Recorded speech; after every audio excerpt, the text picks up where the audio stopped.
हाथी पर सवार हैं, देखा बड़े बुजुर्ग खड़े, हमारे पिता खड़े। महाराज आज हाथी से नीचे उतर के आए, अपने पिता के और सबके चरण स्पर्श किए और सबका आशीर्वाद लिया।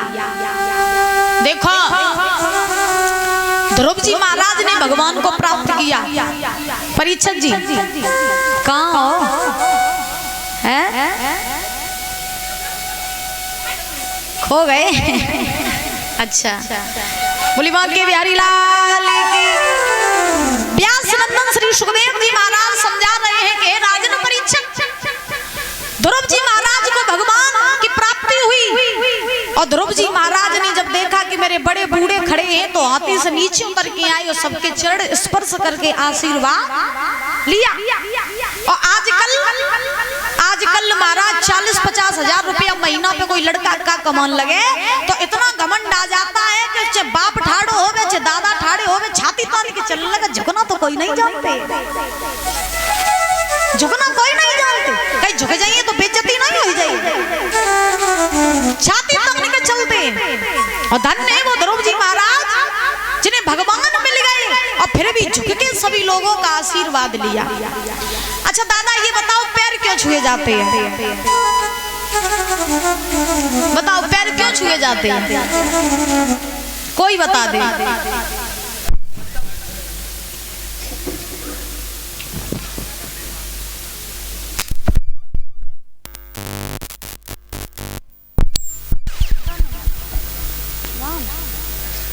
यहीं से क्या रविंद्र लड़ाई होती है? और राम किसके भतीजे? राम भैया जी की तरफ से ये 100 रुपए आए हैं और ये 10-10 रुपए देकर के हमारे समस्त स्टाफ को सम्मानित कर रहे हैं और ये माला पहना के सम्मानित कर रहे हैं। ये रविंद्र हलवाई जी के भतीजे हैं। इनकी तरफ से एक बार जोरदार तालियां बजाएंगे। भगवान से कामना करेंगे सुख शांति प्रदान होती रहे, धन के भंडार भरे रहे, समाज में पद और प्रतिष्ठा बनी रहे, किसी भी चीज की कोई कमी ना हो और चौमुखा नाथ की कृपा हमारे भैया जी के ऊपर बनी रहे। भगवान से कामना ही आराधना है। बोली बांके बिहारी लाल की, बोली राधा रानी सरकार की। तो हम पूछ रहे थे आपसे परीक्षक जी बताइए पैर क्यों छुए जाते हैं? बताओ, आप बताओ क्यों छुए जाते हैं दादा? बताओ बाबा जी, बताओ। नहीं मालूम? नहीं पता? छुअती तो हुई है? अच्छा चलो हम बता रहे, कंफ्यूजन में ना जाओ, हम बता रहे आप लोगों को कि पैर क्यों छुए जाते हैं। बहुत से लोग कहते हैं कि पैर इसलिए छुए जाते हैं कि आशीर्वाद मिल जाए। बड़े ध्यान से सुन लेना, ठीक है? लोग कहते हैं कि पैर इसलिए छुए जाते हैं कि आशीर्वाद मिल जाए। चलो एक सेकंड के लिए मान लें कि आशीर्वाद मिलता है पैर छूने से, तो जब बताओ परियां छुए के और छाती तो लगा लो तो आशीर्वाद मिल जाए। आजकल लोग पैर कैसे छूते हैं?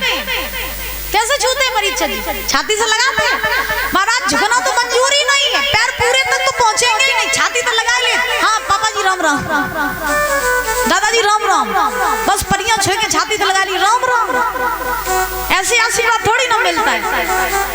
सुनो पैर कैसे छूने चाहिए और पैर क्यों छुए जाते हैं। इसके पीछे दो कारण हैं। कौन कौन से? पहला तो ये कि पैर छूने से बल बुद्धि विद्या आयु बढ़ती है। बड़े ध्यान से सुनना, ठीक है?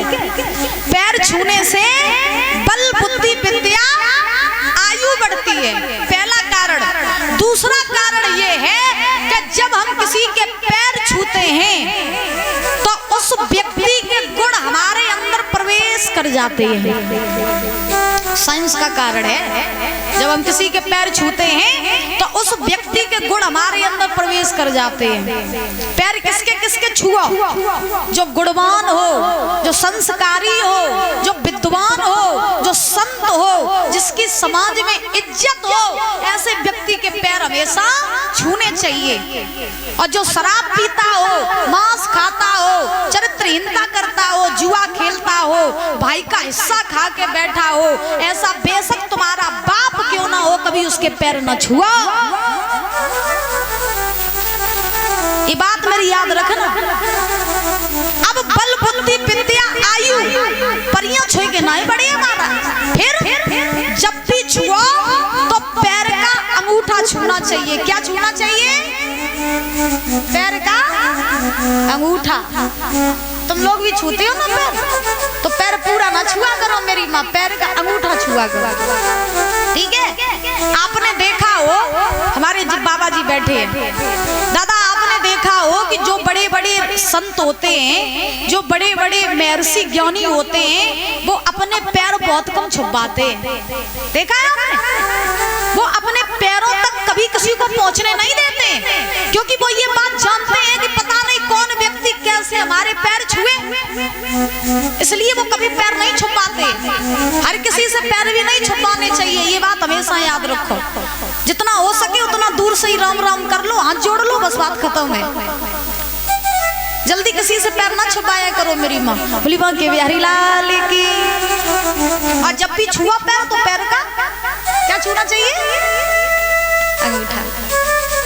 तो आज ध्रुव जी महाराज ने सबसे आशीर्वाद लिया, सबके चरण स्पर्श किए। ध्रुव जी सबसे पहले पहुंचे कहाँ?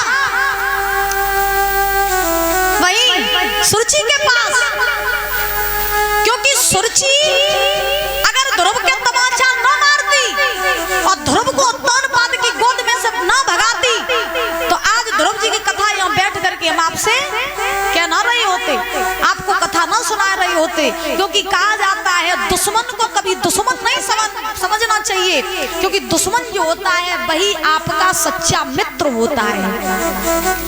ध्रुव सबसे पहले गए अपनी मौसी सुरुचि के पास। सुरुचि ने देखा ध्रुव भगवान को प्राप्त करके आए हैं, तो सुरुचि ने दरवाजा बंद कर लिया शर्म की वजह से। ध्रुव दरवाजा खटखटा रहे, मौसी दरवाजा खोलो। सुरुचि दरवाजा नहीं खोल रही है। ध्रुव जी ने कहा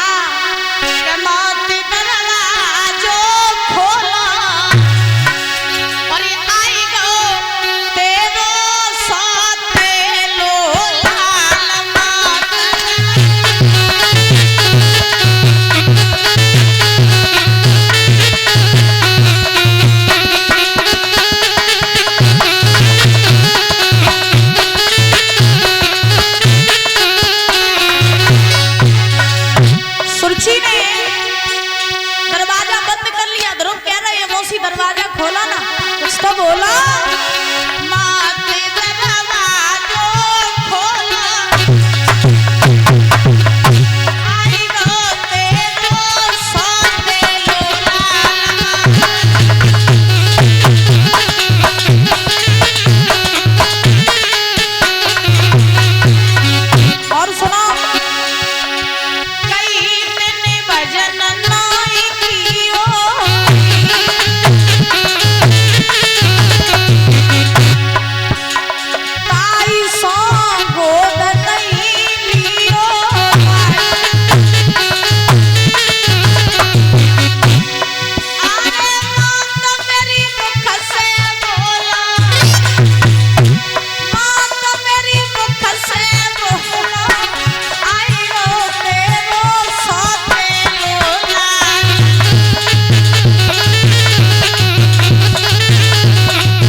भगवान की प्राप्ति ना होती। मौसी मुझसे कुछ तो बोलो। सुरुचि ने आज दरवाजा नहीं खोला, ध्रुव जी से कुछ नहीं कहा। फिर ध्रुव जी जो है वो लौट करके आए अपनी मैया सुनीति के पास। सुनीति के पास जब आए तो मैया सुनीति ने ध्रुव को देखा, अपने कलेजे से लगा लिया। लेकिन दशा ये थी कि ध्रुव के विरह में मैया रोते रोते रोते रोते उसके आंखों की रोशनी चली गई थी। सुनीति ने जब ध्रुव की आवाज सुनी, छाती से लगा लिया, रोने लगी। ध्रुव से कहा, लाल मैं वो अभागी माँ हूँ कि आज मेरा पुत्र इतने दिनों के बाद आया है और मैं अपने पुत्र की शकल नहीं देख पा रही हूँ। बेटा क्या तुझे भगवान मिल गए? ध्रुव ने कहा, हाँ माँ भगवान। सुनीति ने कहा तो ऐसा कर मुझे भी दर्शन करा दे भगवान के। तो जब कहा कि मुझे भी दर्शन करा, तो उसी समय भगवान का आह्वान किया ध्रुव जी महाराज ने। ध्रुव जी आज जैसे ही आह्वान किया तो भगवान प्रकट हुए। ध्रुव ने कहा प्रभु आप आ ही गए हो तो मेरी माँ को भी दर्शन दे दीजिए और मेरी माँ की आंखों की रोशनी वापस कर दीजिए। भगवान ने ध्रुव के कहने पर सुनीति को दर्शन दिए, सुनीति की आंखों की रोशनी वापस की है। फिर भगवान ने सुरुचि को भी दर्शन दिए, साथ ही साथ उत्तानपाद को भी दर्शन दिए। भगवान वहां से अंतर ध्यान हो गई। अब देखो ध्रुव जी महाराज ने खुद का भी तारण तरण करवाया और साथ ही साथ अपने कुल खानदान का भी उद्धार करवाया। क्योंकि दादा घर में अगर एक राक्षस आ जाए तो उस राक्षस का 7 पीढ़ियों तक नाम चलता है, और घर में अगर कोई भक्त जन्म ले तो उस भक्त का भी नाम 7 पीढ़ियों तक चलता है। अगर कुल में दाग लग जाए तो 7 पीढ़ियों तक छूटने वाला नहीं है, और कुल का उद्धार हो जाए तो 7 पीढ़ियों तक उद्धार होता ही रहता है। लेकिन हम बार बार बताते हैं मेरी मैया कि अपने बच्चों को भक्त बनाना और अपने बच्चों को राक्षस बनाना ये आप लोगों का ही काम है। घर में जब लड़का जन्म लेता है, बड़े ध्यान से सुनना, घर में जब लड़का जन्म लेता है तो माताएं कहती हैं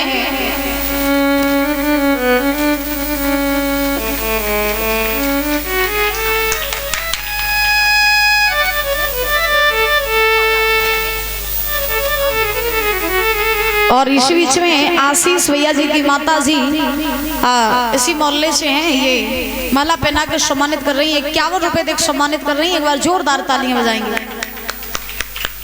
भगवान से कामना करेंगे सुख शांति प्रदान होती रहे, धन के भंडार भरे रहे, समाज में पद प्रतिष्ठा बनी रहे, संतान से सुख प्राप्त होता रहे, यही भगवान से कामना ही आकांक्षा है। बोली राधा रानी सरकार की, बोली भोलेनाथ की जय। जय श्री राधे। परीक्षक जी घर में जब लड़का जन्म लेता है तो माताएं कहती हैं कि हमारा लड़का, कोई माताएं कहती है अपने पापा पे गया, माताएं कहती हैं अपने चाचा पे गया, कोई माताएं कहती है मौसी पे गया, कोई कहती मामा पे गया। ये सब आपकी भूल होती है। लड़का हो चाहे लड़की हो, उसके भीतर गुण जो होते हैं ना वो सिर्फ माँ से आते हैं। किससे? माँ से। बच्चों के भीतर गुण माँ से आते हैं। प्रमाण भी है इसका। प्रमाण है क्या? रावण जो था, रावण कितना बड़ा ज्ञानी था, सभी बात जानते होंगे कि रावण के जितना ज्ञानी कोई नहीं। रावण बहुत बड़ा विद्वान था। रावण के पिता थे विश्रुवा, जो बहुत बड़े महात्मा थे, बहुत बड़े संत थे, तेजस्वी यशस्वी थे, बहुत बड़े ब्राह्मण थे महाराज, और बहुत सहनशील थे, बहुत संस्कारी और गुणवान थे। रावण के पिता विश्रुवा। फिर रावण राक्षस क्यों बना? क्योंकि रावण की जो माँ थी कैकसी, उसके कारण। प्रहलाद जी के पिता थे हिरण्यकश्यप। कितना बड़ा राक्षस था हिरण्यकश्यप, सभी बात जानते हैं। हिरण्यकश्यप बहुत बड़ा राक्षस था। फिर महाराज भक्त प्रहलाद जी जो थे वो भक्त क्यों बने? क्योंकि उनकी माँ भक्तिन थी, इसलिए भक्त बने। तो लड़के के भीतर गुण किससे आते हैं? माँ से। इसलिए ये मत कहा करो कि लड़का बाप पे गया, बुआ पे गया, मौसी पे गया, फूफा पे गया। ये सब कहने की बातें होती है मेरी माँ। बच्चा हमेशा अपनी माँ पर जाता है। इसलिए अपने बच्चों को अच्छे संस्कार दिया करो। हमारा काम है बताना, आपका काम है मानना। मानो तो मान लियो, न मानो तो 7वें दिन मेरी मुझे वापस कर दी।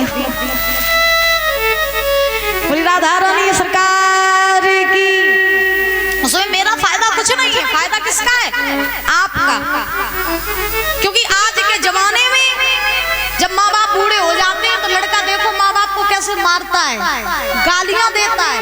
ये किसके कारण? क्योंकि बचपन में तुमने संस्कार दिए ना, ये बुढ़ापे में तुम भुगतो। अगर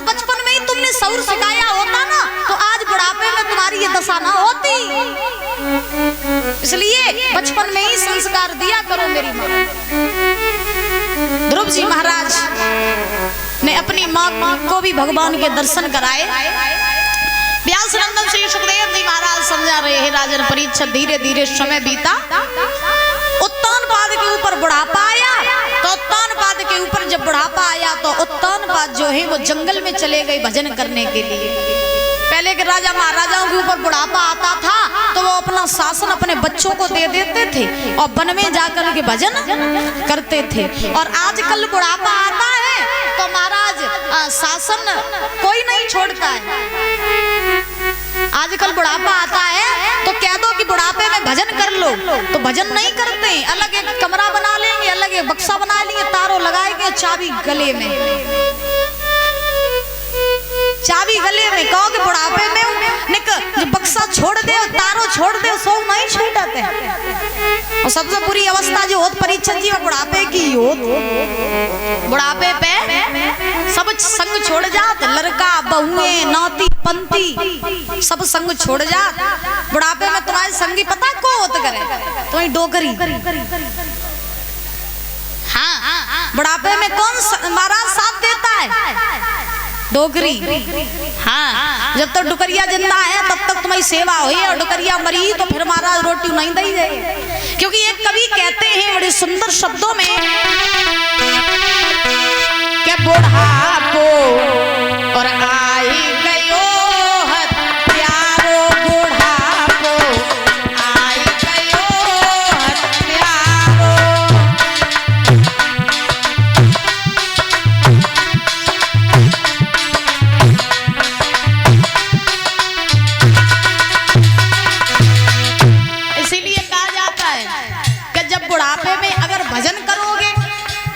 तो बुढ़ापा भगवान के सारे ठीक ठाक कट जाएगा। लेकिन अगर भजन नहीं करोगे तो बुढ़ापे की अवस्था बहुत बुरी होती है। कैसी होती है सुनो। ए बुढ़ापो आई गयो हत्यारो, बुढ़ापो आई गयो हत्यारो।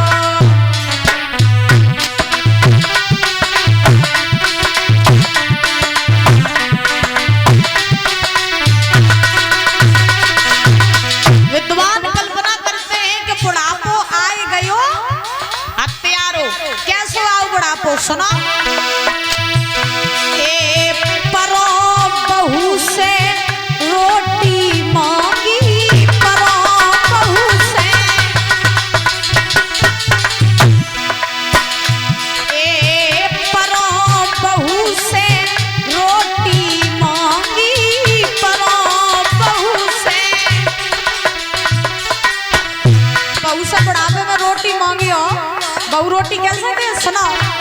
ए परो बहू से रोटी मांगी, परो बहू से। किया क्या?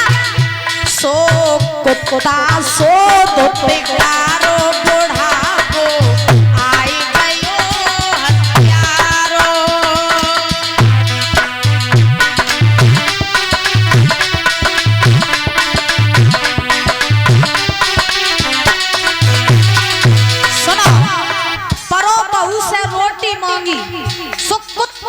धुतकारो, बुढ़ापो आए गयो हत्यारो।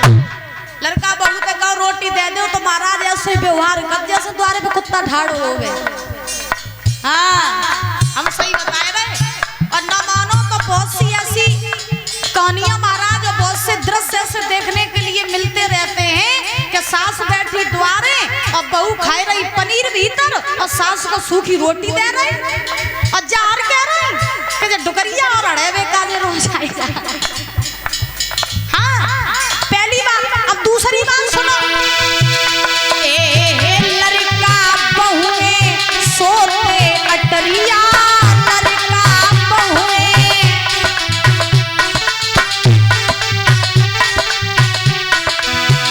ए लड़का बहुए सोते अटरिया, लड़का बहुए। ए हमें झोपड़िया में डारो, बुढ़ापो आई गयो हत्यारो।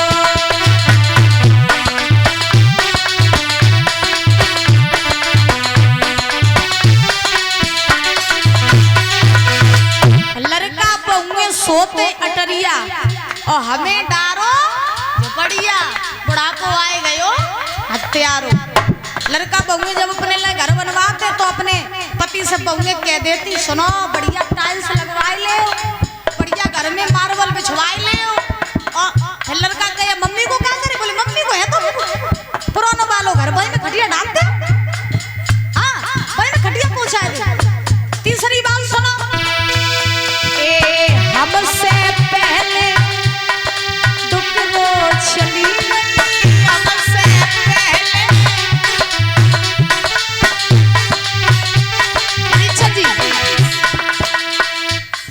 बुढ़ापे में लड़कों संग छोड़ जाए, बहू संग छोड़ जाए, या नौती पंथी सब संग छोड़ जाए। जैसा कि हमने बताया संग रहेगा कौन आपकी डोकरी। तुम्हारी डोकरी कौन है, जब बताओ परीक्षा जी, तुम्हारी डोकरी कौन है? आती है क्या नहीं? भागो सुनना आती है? आती है? कौन है? आ जाओ का तो देख ले कहूँ आसपास बैठी ना हो गए। बुढ़ापे में डोगरी को संग रखा करो, क्योंकि भाई तुम्हारी सेवा करेंगे और भाई तुम्हारी देखभाल करेंगे। और डुकरिया चली गई तो फिर कोई देखने वालों न है। कभी कहते हमसे पहले डुकरो चली,